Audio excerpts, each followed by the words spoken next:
I want to talk a bit about wealth. Um, wealth. I was going to say wealth and poverty, but I'm going to be focusing more on the wealth side of things. Just a disclaimer: this is not going to be an in-depth economic theory, economic philosophy video because that's really not my field. I don't know enough about the subject to go into depth there. So it's not intended to be a sort of you know um, outlook perspective on Keynesian economics or Adam Smith or anything like that. Not even much about socialism versus capitalism. I want to talk here in very human terms. Um, I've had my share of financial anxiety over the years, more than I would care for, to be perfectly frank about it, without going into too many personal details. So I do know what it's like to have that feeling of instability that comes with that. Many people do. You don't have to be absolutely in rags or homeless or in the absolute margins of society to know what financial anxiety feels like. And it is a very unpleasant feeling. Whether we like it or not, money is one of those things that makes the world turn. It's absolutely pivotal in society, in every society virtually. Okay, you may get certain pastoral nomadic societies where currency is, for example, cattle. This is true in some parts of East Africa and other parts of the world, but generally, money has long, long been pivotal to to our place in society, to how we interact in society, to how we live, essentially, literally, because you need money to buy food. You know, so that's the basics. I think if we're being absolutely honest, most people would probably say, "Oh, money doesn't buy happiness," but they would also acknowledge that financial stability and having a situation where you never have to worry about money is something that most people would want. I think there's very few people that would, given a choice between financial stability and financial anxiety, would choose financial anxiety. Now, you may get people who choose a very modest lifestyle. For example, monks, nuns, people who have that sort of religious devotion, and that's fine. I respect that. But I think the average person wants that sort of stability. And this isn't necessarily the same as wanting to be very wealthy. In fact, honestly, if you told me, Nathan, tomorrow you're going to get £1 million, of course I'd be excited, but frankly, I'd also be a little bit scared because I've never had that sort of money, not even close. So, I mean, we often hear, for example, about lottery winners who go off the rails because it's not that they're bad people, it's not even that they're stupid. I think that's a mistake sometimes. We hear about lottery winners that go off the rails and people say, oh, that person's an idiot. But I think we need to consider that, when you're on a regular income or where you're on a low income or a modest income, and then suddenly you get this massive, massive footfall of money, it is overwhelming. And so some people end up in a worse state than they were before they won it. That's why I understand certain lottery schemes now offer winners to pay it out in installments, which seems to me quite practical. Um, Money can be a very sensitive subject in terms of class war, you know. And one reason I don't call myself a socialist is I think with socialism it kind of promotes the notion that all wealth is bad and all wealthy people are corrupt. What I dislike about socialism is I think it's unrealistic, but I also think it's anti-aspiration. It promotes the notion that wealthy people are by default bad people. They're just greedy capitalist bastards, and that's it. I think that's an unfair outlook, and I think that that is. I know some socialists may say, "Oh, that isn't what socialism is all about," but I don't know. But then there is the other extreme, which is this mentality that, for example, a country's GDP is the sole indicator of progress, or financial capital and consumer power is the sole indicator of happiness. Of course, it's not. And common sense dictates that in a society where you have a greater wealth poverty gap, there is going to be more social tensions because people are going to feel animosity. They're going to feel there's a deep injustice. They're going to feel there is something fundamentally rotten that people could get super rich whilst other people are living without a roof over their heads. So I think it is bad for a society to have a bigger wealth poverty gap.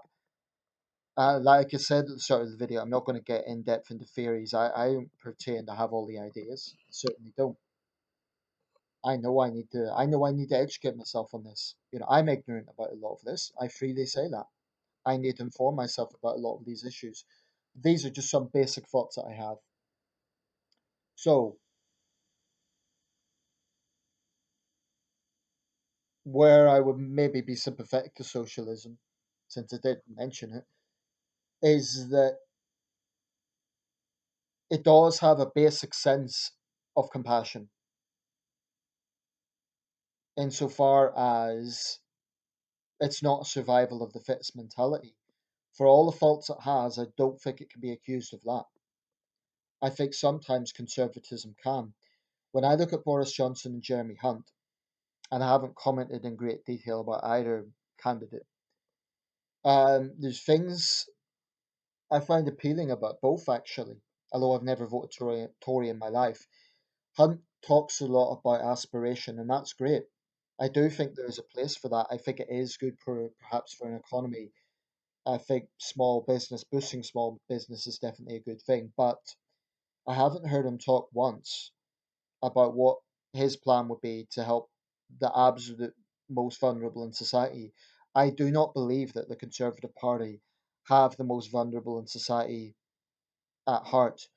That's not to say I don't think any Tory cares about the homeless. I personally know people I know to be members of the Conservative Party. They are decent people. They're compassionate people.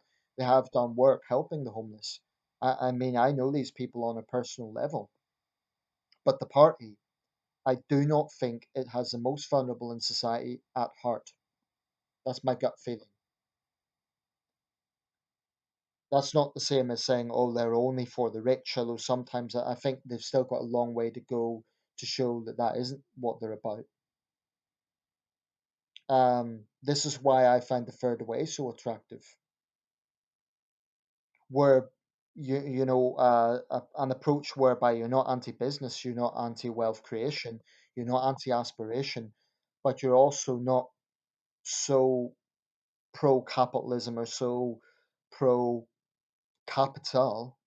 that you totally disregard those who are really struggling, and that sort of trickle down economics. And I'm again emphasizing I'm just touching the surface here. I don't claim to know all the issues with this. It's just my gut feelings, right? Um, you know, I think there are a lot of wealthy people who do help those less fortunate. I mean, you can cite a wealthy person, whether it be someone who is an entrepreneur, a business person, like Bill Gates, who is one of the biggest philanthropists in history, who has literally donated millions and millions and millions, if not billions, to important causes like I think one of his is ringworm in sub-Saharan Africa.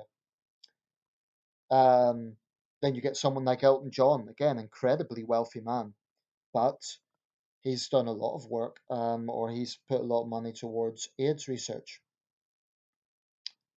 So I don't think there are many very rich people who do nothing for some sort of charitable cause, in part because the scrutiny they would get, I think, would be very exhaustive. I mean, sometimes you hear about the super rich who, and you hear things like, oh, services to the financial industry. Then you think, well, what the hell is that? Basically services to banking. I'm not sure if we can really count that as philanthropy. Um, there are certainly incredibly wealthy people. You do wonder. I mean, put it this way, my gut feeling is someone who is super rich and they don't do something for people who are struggling, whether it be the homeless, whether it be sick children, whether it be just something. I think there is something fundamentally wrong with the mentality there. And I don't think you have to be a socialist to think that. I mean, someone who is that rich and doesn't have a voice in their head saying, I'm a rich man, I'm a rich woman, so I've got a moral duty to to do something for people who are less fortunate than myself. I think someone who doesn't have that sort of radar, there's something seriously wrong with them. And I think they're the minority among rich people. I think most rich people probably do something, partly because they can, and partly because perhaps they do feel a moral obligation. And actually, sometimes we shun morality. We say it's all rigid, it's all. I don't know about that. I do think there is a place for morality in society. I mean, without it, what would we be? We would be cave people. If we had no sense of right and wrong, if we had no sense of this is right, this is wrong, then what would that reduce us to? So I do think morality has a place in society, but that's not about being whiter than white and going around trying to be a saint. I mean, I'd be very suspicious of someone who was kind of holier than thou. But I do think that if someone has financial means,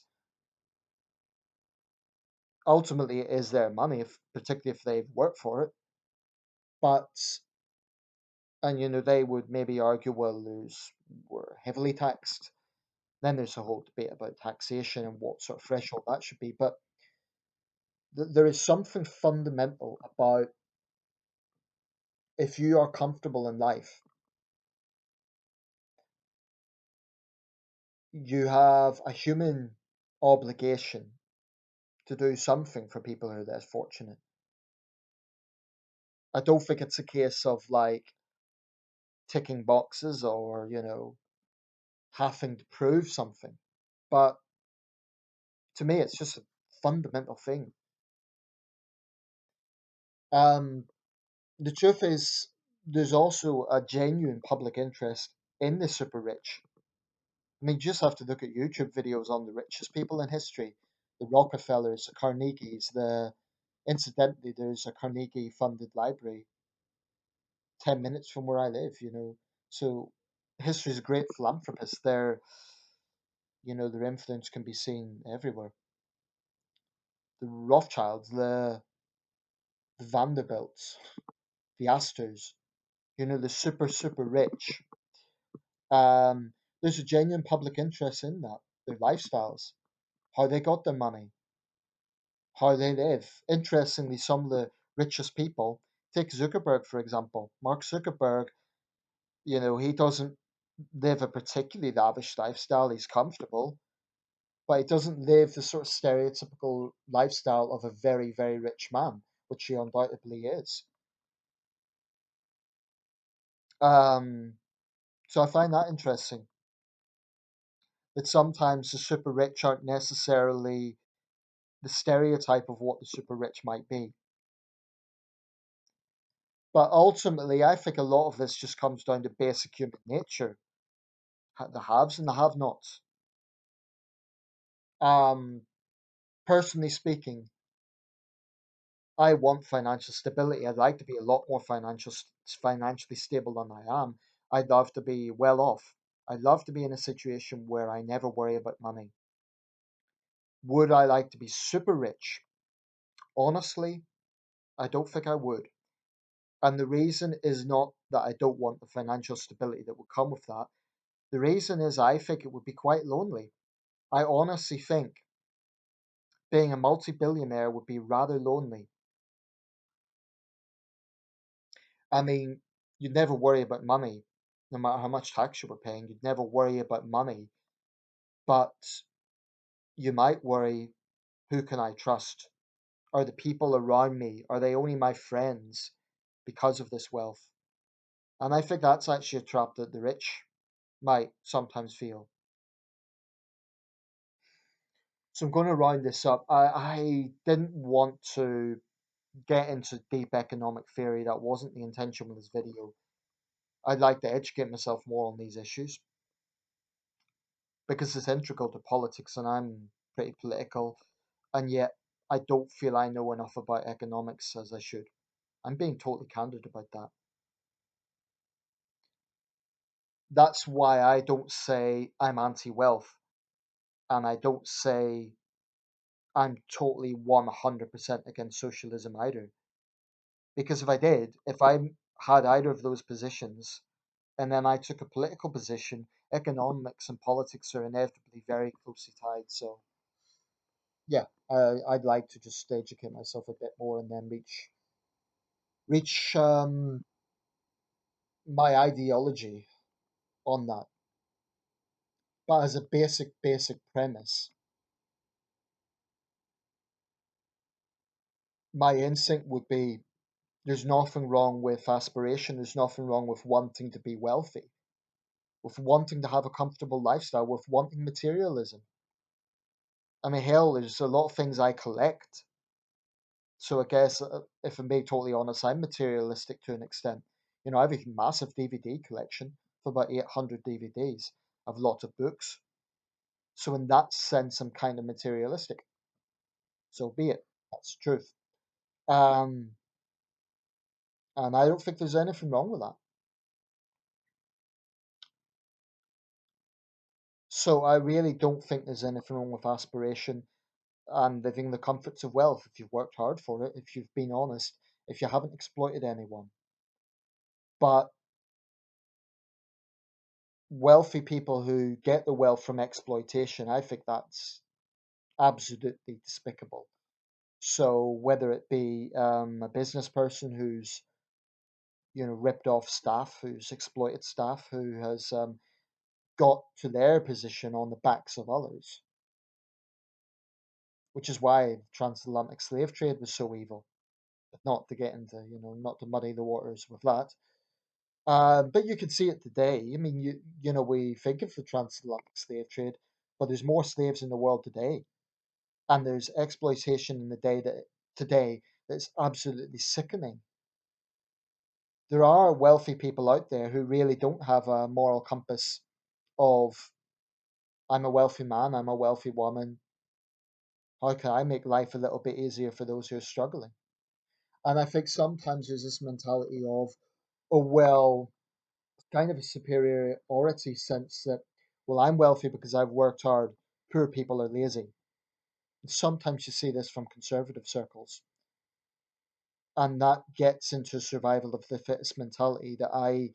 It's maybe the main reason I've never voted Tory in my life because I do think, and this isn't every conservative person, but I do think there is this mentality of I've got mine because I've worked hard. People who are struggling less than me, they must be lazy. They must be X, Y, and Z. I think a lot of conservatives are just reluctant to accept the fact that there is injustice in society, that people are treated unfairly, that there is exploitation. I think too many conservatives are reluctant to just accept that fact. Anyway, I'm going to round this up. I hope to God that if I ever get into a position where I'm wealthy, where I'm well off, of course I'll look after myself. I think you have to have the basics. Of course I would treat myself. Of course I'd enjoy myself.